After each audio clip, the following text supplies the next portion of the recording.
Hola, hi everyone, my name is Deyaniracavazos and I'm an LPC from the state of Texas. In today's video, I'll be bringing you along for a few days in my life as a virtual private practice owner, and I'll also be sharing some tips with you if you're a new therapist.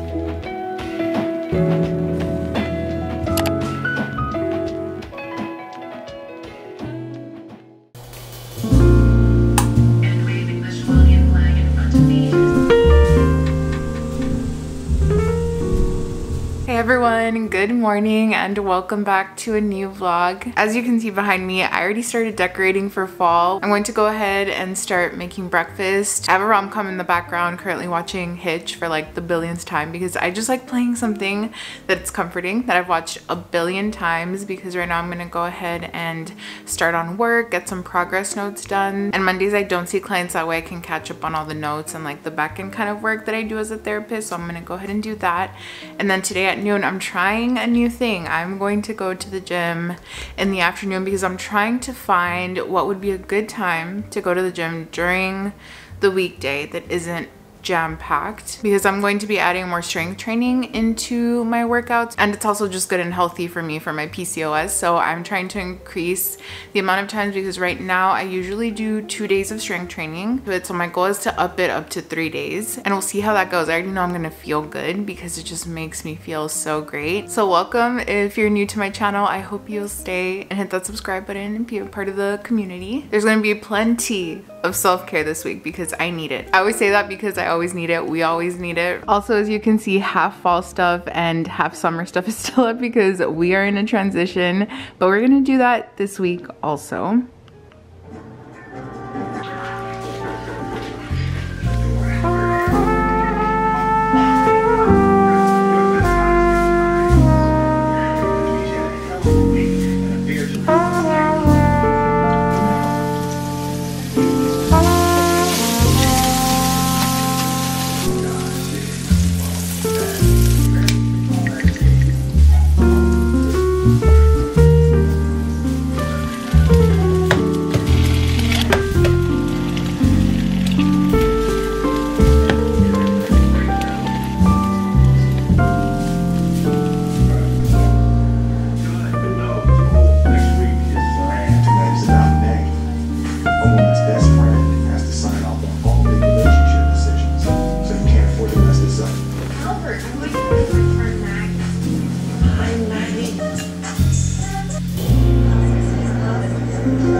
So I'm officially done with my work for the morning. Currently 12:02, so noon. I'm gonna go ahead and just prep lunch before I head out to the gym. Wish me luck, you guys. Hopefully it is not packed. Hopefully it's chill. Just heat up what I already prepped over the weekend, and we're gonna be cooking a little bit tonight too. One of the little errands that I'm going to run before the gym is drop off this blind date with the book that I made for one of my friends. We decided to do like a little book swap for our birthdays, so I'm gonna go ahead and drop this off, and I really hope she likes it. I'm excited. It was really fun to just decorate it and go pick out the book at Barnes & Noble. I got my notes done for work, so I'm actually really looking forward to just unplugging and getting out and creating those pockets of rest, taking those breaks and those moments to detach. I feel like before I worked from home and I was my own business owner and made my own schedule, and so I feel like my pockets of rest were usually like if I was at work, I would take a moment to go to the bathroom or take my lunch break and detach for a little bit. Before work, I'd wake up a little earlier to make sure I had like a nice morning, or I tried to create pockets for myself when I could when I was employed before. Things are definitely different now, and I would like to think that I'm a good boss to myself and a kind boss. I make myself go self-care and go take care of myself because I know it's not going to be good if I don't do that. We all need that. We all need to have healthier boundaries when it comes to rest and learning how to give ourselves that. So lunch, pre-workout, blast some music, of course, gym playlist that has to get me through, errand, and then the gym. Let's go do that.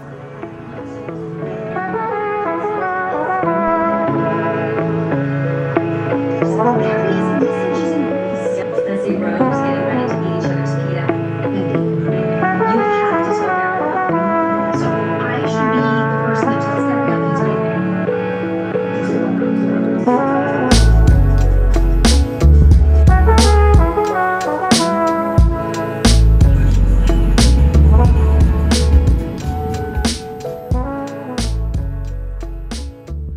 everyone, so I am back home. That was a total fail. That was a total fail, but that is okay. Of course I felt disappointed, but then I also thought, you know what, this week let's just set it as a trial week so that way you know what works.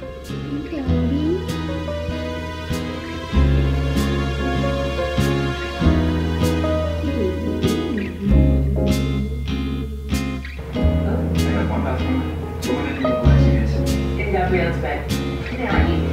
It is a punishment. It's going to be legal. You are. You're the one. Excuse me? Yes, sir.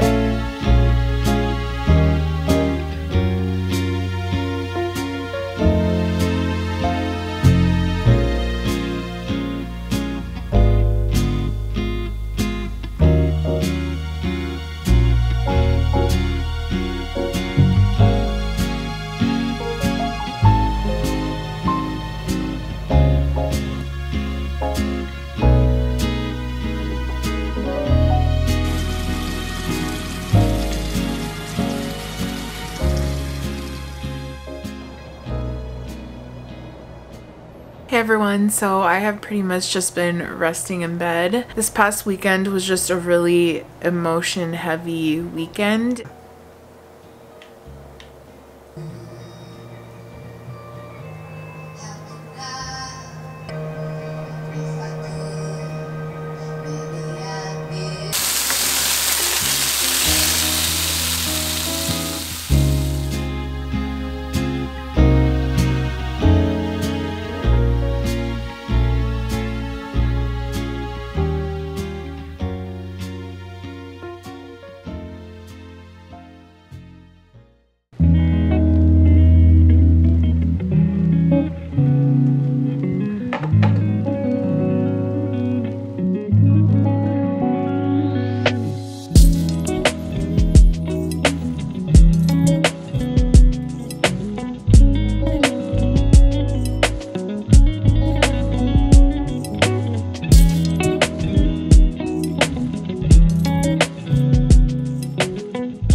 Morning everyone. So it has been a hectic morning. My husband let me know this morning that our router is out, and as a virtual therapist that is the worst news that I can hear. It's just so easy for anything to be kind of like the last straw kind of thing.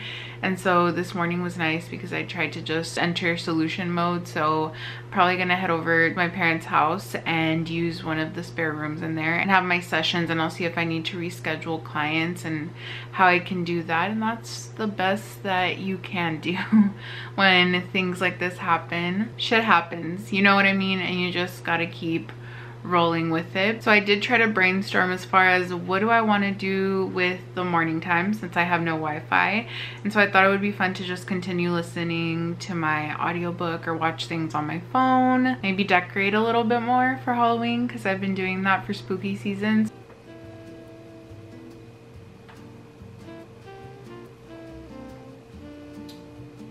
I am gonna go ahead and play the good old trusty Harry Potter DVD set in the background while I go ahead and make breakfast, and then I'll go ahead and just keep decorating and bring you all along for the little things. By the end of this video, I hope that all of my indoor Halloween decorating will be done.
Hi everyone, so as you all saw, I already went through my usual morning routine and right now I'm currently sitting in my office because I'm getting ready for session. I try to pick days to film when I don't have as many therapy clients so that way I can concentrate on what I want to say to you all. So I have a client session in 5 minutes, and usually what I do, especially if it's a new client, is read through my note and freshen up on what we talked about last session. I do have my separate notes that I have on my notepad, and those are like the more detailed notes, and it's something that I really observed during my times in internship and practicum back in the day when I was in grad school, and it's something that I really liked and adopted because I like having my own separate notes that are very much detailed, that are mine, that was advised to me, versus my notes that are documented on my EHR program, Simple Practice, and those I keep really brief, short and sweet. Very different from when I first started. If you all remember my past videos where I talk about, you know, I'm writing like essays over here, it feels like it takes me forever.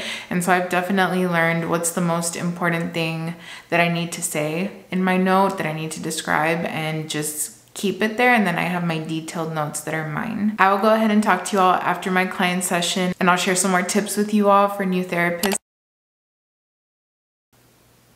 So I just finished my session with my therapy client and I ended up chugging a whole bunch of water. I usually try to drink water in between my sessions too, but I drink the most probably after. And that's one of the tips that I have for you, especially if you're a new therapist, is bring water, stay hydrated, because even though our work tends to be pretty sedentary because we're usually sitting for most of our work, unless for some reason you work out in the community, but always have water with you to stay hydrated and try to get some movement a little bit throughout your day so you don't get antsy. Something that was really helpful for me back in the day when I did see clients in person and I was employed by someone else is I would try to get movement a little bit by like walking to the restroom and kind of walking back, or walking inside of my office for a little bit. And now that I work from home, I have a treadmill here at home, so I'll go on the treadmill, or when the weather's finally nice here in South Texas, I'll walk outside. But getting a little bit of movement throughout your day is going to help give you clarity throughout the day and help keep you focused. And it doesn't have to be a crazy long amount, and can literally be 10 to 20 minutes. And having that self-care routine for ourselves as therapists is so important. And it's really hard because sometimes our employers, if you're employed by someone or you're going to be, they might not be the first to really help facilitate that for you. My hope is that they are, but I like having plan A, B, and C, you know, just in case. And so if you're in the kind of situation where not really facilitating that or understanding of you needing self-care time or of your boundaries, it's really important for you to look out for yourself and to give yourself that rest and those breaks that you need. Our work is very mental heavy, where we have to be present in sessions. We can all tell when we've reached our limit or when we need a little bit of a break. And so something that really also helps me is I like having some games on my phone. So I'll have like McAllen on there, Scrabble, and I like to take a little mental break and just play for a little bit or listen to an audiobook while I'm playing. That really also helps me when I'm writing notes too, like just taking a little mini mental break for like 5-10-ish minutes, no longer than that, just a little bit. And it helps me just reset, and then I can get back to what I'm doing, and that helps me be a lot more productive with my notes or with taking breaks and just feeling more laser focused in what I'm doing versus stopping what I'm doing to have a conversation with someone. That was something that really made productivity hard for me back when I worked in person, because if I'm around other counselors or other therapists, I want to chat, you know what I mean? But if I have to get work done, the best way for me to do that was to close my door. Back in the day when I had an office, and to just concentrate on what I needed to do. Maybe you're the type of counselor who likes to have instrumental music playing while you're typing notes. I realized that the reason why I like having movies playing in the background is because it feels very nostalgic to me. Whenever I'd grow up and go to any business here locally in my area, there was always a TV with like the volume turned down and there'd be a show playing or there'd be something playing. And so that feels very nostalgic and like home and comforting to me all through grad school, all through undergrad. That's what really got me through and made some really unenjoyable things a bit more enjoyable. I'm a firm believer that if we have to do some unenjoyable tasks that come with our job, and for me that is note writing, it's just not fun. It's something that has to get done, but it's not fun. It's not being in therapy with our therapy clients, you know what I mean? And so if I have to do that, I have to try to make it as enjoyable as I can. For me, that's usually having a movie or a show that I've watched so many times that it's not really distracting and I put it on a lower volume. And for you, if you're at an office, that might be having it on your phone or having some music on your phone, listening to something that's not that distracting to you. Or you might be the type of person that finds these things so overstimulating that maybe you want to have some headphones on, some noise canceling headphones, and work in your office silently without any distraction. I definitely think that it takes some experimenting your first year, and especially the first couple months that you are a therapist. Try experimenting with what helps you stay focused and concentrated. And you might already know, especially if you got through undergrad and grad school, you definitely might already know that about yourself and be able to transfer those skills of what was the type of environment that helped you the most when you had to study or when you had to really be laser focused, and try to recreate that for yourself as a therapist. So right now I'm actually gonna go do that, and I'm gonna have a movie playing in the background or a show playing while I type up some notes because I need to catch up. And even though I do most of them on Monday, I have a really big gap. I don't have my next client till late tonight at 7:30. So I'm gonna go ahead and do some notes, probably 3 or 4. That's another tip that I have for you all. It really helps to stay on top of your notes if you can at least commit to a certain number of notes that you're going to get done. So in my little to-do list journal that you all have seen that I have, it's literally nothing special, just a regular journal, and I like creating little check boxes on there for me for my daily to-dos. And so on there I'll write progress notes, and in parentheses I'll put 5 or I'll put 4. For me it tends to be 4 to 5 if I'm getting them done in a day. And I like having that because at least I have a bottom line range, you know, that I have to do. Sometimes I'll end up doing more, you know, or sometimes I might even do like a little bit less if I get busier, but having that number on there really helps me stay focused of knowing like, hey, something has to get done, you know, today. And if there's ever an emergency or a reason why I can't do them, then I know the next day, okay, we'll have to do a little bit more, and I'll write that down just so I can stay focused and my mind can rest from having to remember so many things throughout the day. Having it written down or typed out, whatever you prefer, is a good way to stay on task and to know what you have to do for the day. So I'm gonna go ahead and get going and do that, but I will catch you all in the next day when we end up talking.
Those are the clean solution to the oil that the Rusty's used. Hi everyone, so we made it to another Monday. I wanted to hop on and end the video for you all. I'm trying to show more snippets of my self-care moments throughout the week, because I know you all have mentioned that you really enjoy my vlogs and me filming that, and so I'm trying to show a little bit more of that. But if you want more videos just dedicated to more of my personal life, self-care, mental health, what I do as a therapist off duty, definitely go follow me on my other YouTube channel and you'll see a lot more of that. And I share a lot of what I do on the weekends and things that I enjoy doing, my hobbies. And this channel I keep dedicated to my work as a therapist and sharing resources with you all. And I know that not everyone who follows me on here is also a therapist, and if you're not, I still appreciate you being here and watching the videos. I know some of you have let me know that, hey, I'm not a therapist, but I just enjoy seeing what other people do in their day-to-day lives or for their work, and I'm the same. I'm super chismosa and I'm nosy, and I love watching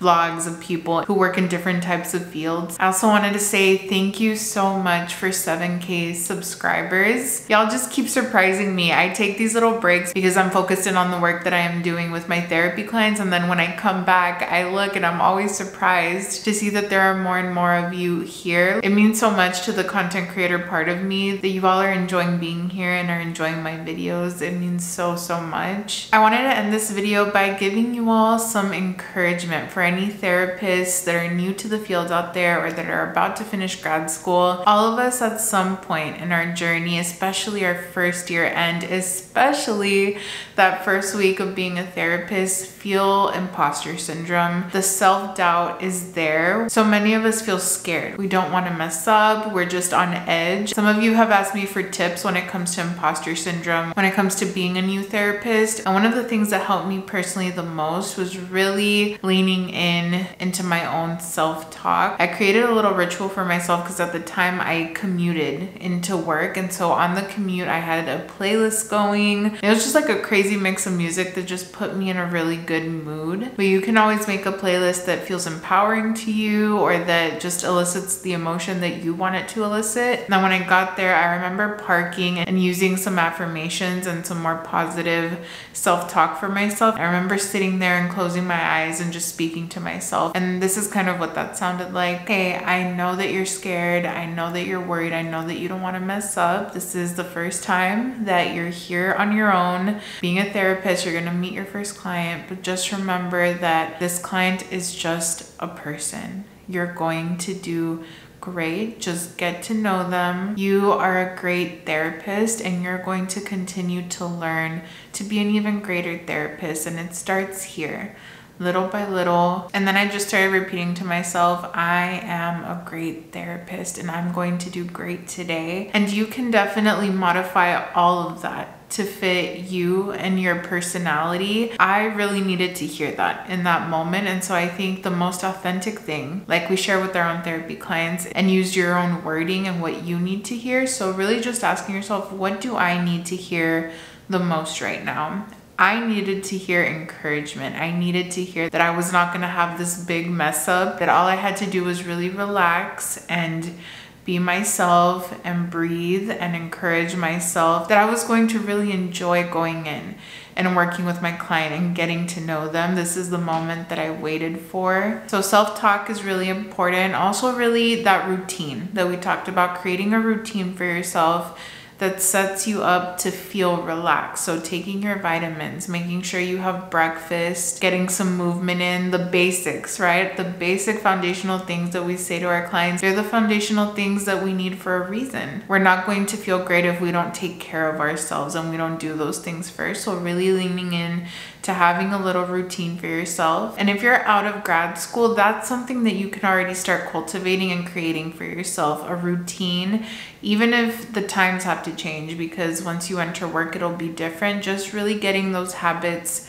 started, because we all know that for so many of us, it probably was hard to cultivate that during grad school, especially if you had so many other things outside of grad school going on. So really leaning into creating that, and write down your habits. Use those SMART goals that we learned in grad school how to create and how to help our clients create, and really break down how you're going to gradually get to where you want to be. So for example, if it is eating breakfast and you've always struggled with that, you know that, hey, the day that I go into my first day of work, I need to make sure that I eat because how can I be there working with my clients if I didn't eat breakfast and I just like drink caffeine, skipped breakfast? Then we're gonna be hella anxious. It's just science, right? We're gonna be hella anxious there trying to do our work. So many of us have been there, right? We've made the mistake. And so this is your opportunity to do things differently. And so if the bigger, larger goal is to be able to create a routine that's going to set you up for success when you start working, one of those objectives could be, I will eat breakfast 7 days out of the week at 10 a.m. each day. Like really define that goal. So maybe that'll look like I have to prep my meals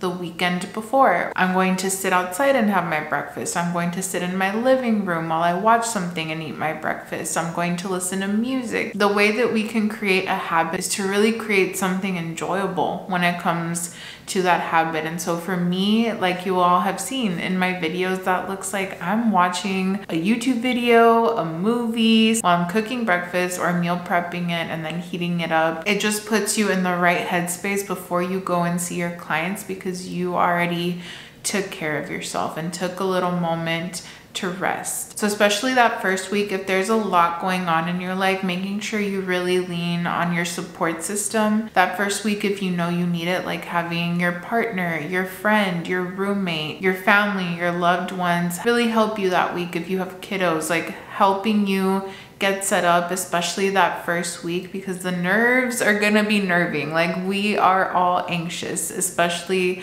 that first week of work, that first day of work. So making sure that your support system knows how you're feeling and that you communicate what you need from them, what's going to be helpful for you, so that way they know how to show up for you in your life. Some other encouraging words that I want to say to you, if it's going to be your first day or you're a new therapist, you're going to do great. Okay, you're going to do great. And even if there's moments where you feel like I don't have the right answer to this, or I feel like I should know what I'm saying here, it's just the nerves, right? So we have to make sure that you're taking your own advice, right? And taking some time to regulate your own breathing before you start session. And if you don't know the answer to something because you're blanking, it's okay to let your client know, like, hey, I'll go ahead and message, email, or let you know in our next session this information. Thank you so much for sharing that with me. You are incredibly knowledgeable, and you being so worried about doing a great job your first day or your first week only shows just how much you care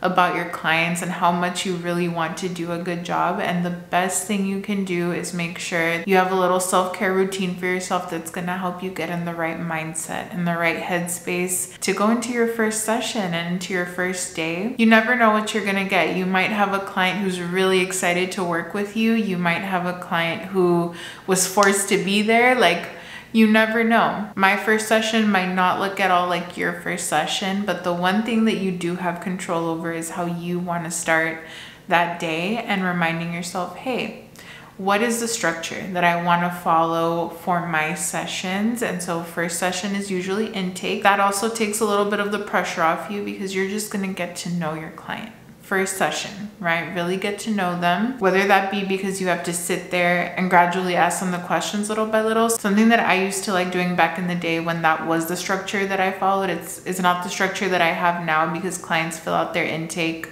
on Simple Practice, my EHR program. But back in the day when I used to do the intake like that, I just first started off by saying hi to my client, welcoming them in, right? So there used to be this hallway that I would bring clients with me through, and I would say, hi, it's so nice to meet you. Why don't you follow me this way? And I would kind of like lead them into the office that I had. And there usually be different seating spaces, whether it be like a little couch or like a little chair. And I would say, feel free to sit wherever you'd like. And I usually have some music playing like really faintly and really softly. And I would go ahead and ask them, I know I have some music playing. Is that okay? Would you like for me to turn it down? And most clients would say, no, I really like it. Please leave it. So I definitely recommend having a little bit of music playing. I usually just took a playlist off of Spotify, and I would have it playing on my phone really faintly. And I would have my phone on silent mode, so that way if I had any calls or anything, I wouldn't be interrupted. And then we would get into the nitty gritty, just welcoming them again. And I'll do a little sample for you all. It's so nice to meet you. I'm glad you were able to find the office. Is this your first time in therapy, or have you done therapy before? Okay, great. So let me go ahead and just walk you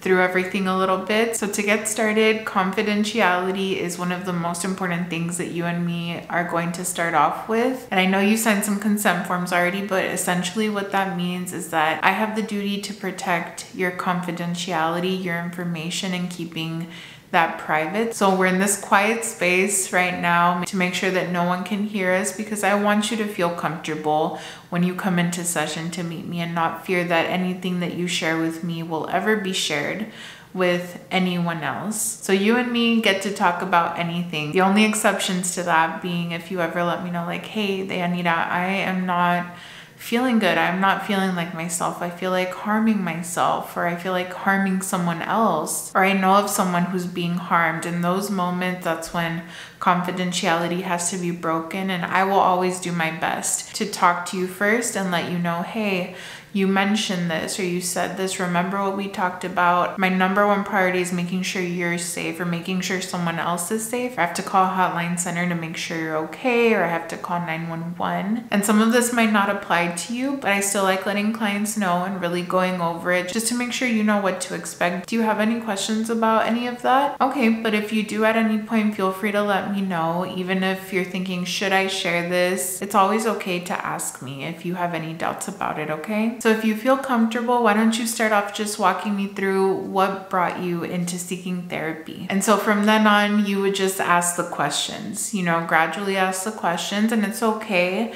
if you want to glance down at the paper that you have, or if you're doing it on your laptop, depending what your agency prefers. And back then at the time, I also would let them know like first session is going to be an intake. So I'm going to be asking you a good number of questions just so I get to know you a little bit better, because the more I know, the more I can help you and support you with what you need. My style of therapy is very much conversational. I want it to feel like a relaxed conversation. So you definitely can use your style, but I just wanted to give you all a little example of what that looks like for me. But again, if you are a new therapist, you're going to do great. And every session, you're going to gradually feel more comfortable, and you're going to learn a lot about yourself, what style you like. If there's something you didn't like when you did it in a session, you can always change it up in another session. So you don't have to stick to a certain style. You can let yourself gradually get to know yourself as a therapist. I hope you all enjoyed this video, everyone. That is it. And if you have any other questions, feel free to let me know in the comments section. Also, if you are an LPCA or LPC associate from Texas wanting to open up your private practice, I have consultations for that. If you need a guide for that, or if you also want to create a study plan